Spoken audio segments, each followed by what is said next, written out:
नमस्कार, मैं अमित श्री अरविंदो सोसाइटी की ओर से आपका हार्दिक स्वागत करता हूं। आज हम शिक्षा में शून्य निवेश नवाचार अर्थात ZIIEI कार्यक्रम के द्वारा संकलित किए गए एक रोचक नवाचार प्रश्न बैंक अर्थात क्वेश्चन बैंक को लेकर आए हैं। इसके लिए हमने उत्तर प्रदेश बोर्ड के कक्षा 5 के हिंदी विषय के पाठ क्रमांक 14 भक्ति नीति माधुरी लेकर आए हैं।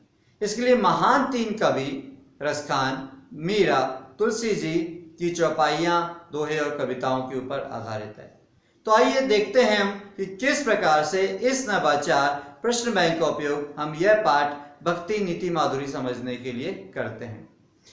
इस नवाचार प्रश्न बैंक में विद्यार्थी अपनी पाठ की वर्तमान समझ के आधार पर बहुत सारे प्रश्न बनाते हैं, अपने विद्यार्थियों से के साथ मिलकर और प्रश्न बैंक बनाते हैं और इसी से पाठ की समझ और अधिक विकसित कर लेते हैं, इसके उत्तर प्राप्त करके।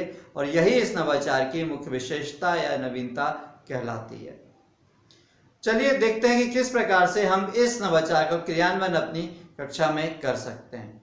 जिस दिन इस नवाचार का क्रियान्वयन कक्षा में किया जाना होता है, उससे पहले ही शिक्षक ये सुनिश्चित कर लेते हैं कि पाठ की निर्माण, व्याख्या और समझाइश कक्षा में हो चुकी हो। एज ए रिवीजन इसको हम इम्प्लीमेंट करते हैं, क्रियान्वयन करते हैं। इसके तहत सभी जितने भी विद्यार्थी होते हैं उनको 7 समूह में बांट दिया जाता है, 7 ग्रुप बना दिए जाते हैं। हर ग्रुप को अपने क्वेश्चन बैंक बनाने होते हैं। सभी विद्यार्थी मिलकर प्रश्न बैंक बनाते हैं पाठ से जुड़े हुए।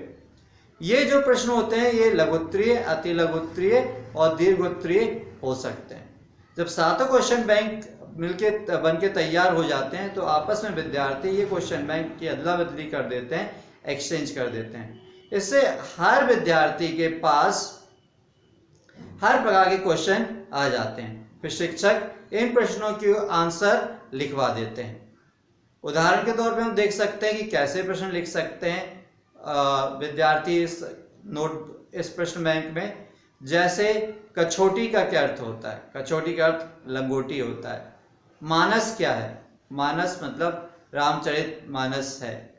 देव क्या है? देव मीन्स भाग, देव का अर्थ भाग होता है। या लघुत्तरीय प्रश्नों के रूप में इस प्रकार से ले सकते हैं कि मीरा ने कृष्ण के किन गुणों का बखान किया है, या रसखान ने कृष्ण की कैसी छवि प्रस्तुत की गई है, या तुलसीदास जी ने धर्म क्या सबसे बड़ा धर्म और सबसे बड़ा अधर्म क्या बताया है। इस प्रकार के प्रश्नों को विद्यार्थी अपने प्रश्न बैंक में रख सकते हैं और अच्छे से मदद कर सकते हैं इस पाठ को समझने में अपने आप के लिए।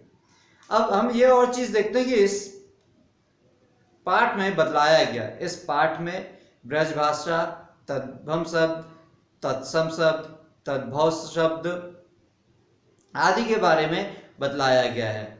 जिस आप इस नवाचार क्रियान्वयन अपनी कक्षा में भी कर सकते हैं और अपने स्कूल की लर्निंग आउटकम में जरूर वृद्धि कर सकते हैं। यदि ये वीडियो आप फेसबुक पर देख रहे हैं तो ZIIEI का फेसबुक पेज जरूर लाइक कीजिए। अभी तक यदि आपने ZIIEI का यूट्यूब चैनल सब्सक्राइब नहीं किया है तो उसको आप सब्सक्राइब कर लीजिए।